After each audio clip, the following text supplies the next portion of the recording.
Speaking about the development phase, the youth development, professional development phase, so the older players who are still considered on the youth side, you need to be able to adjust and adapt.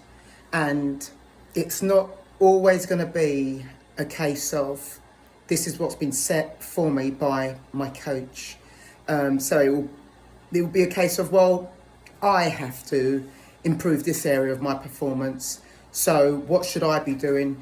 Things aren't going to be ideal. I think a lot of us who have been involved in the sport for a few years, you'll hear people making comments about maybe how players are a little bit soft mentally, a little bit sensitive, very quick to blame, very quick to look outside of themselves.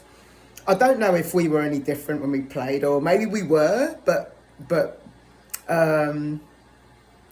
things always look better when you're looking back on your career, Yet, what I will say is that when I realised that there was a deficiency in my performance, when I wasn't doing something well enough, it wasn't information that came to me from my coach, So I think that's where you do need to be sharp, like you do need to be thinking about what you're doing a lot, but not to the point where you stop trying things, you don't want to disable yourself, but understanding how to adapt, understanding how to get to know your game, so being aware of what you're doing on the field.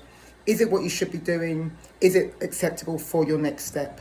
So when I played and I needed to improve certain things, I started to realise what I was doing on the field, and then what was working, what was not working, whether I was getting a little bit too casual in sessions. To be fair, I never had teammates that would let me get too casual. That's what I'm grateful for. So I will say that players do need to be able to get to know their game so that they are able to adapt. And I do say to players a lot about the importance of speed, not physical speed, mental speed. So spending a long time on the ball in game situations and training, I don't think that's very helpful at all. So having players understand their own game, understand what's expected of them at the next level, and then developing speed of thought. So you shift the ball quicker, you're ready quicker, you reset quicker, you see problems quicker, you solve problems quicker. It's the speed in your mind to recognise what's going on, and don't look outside of yourself.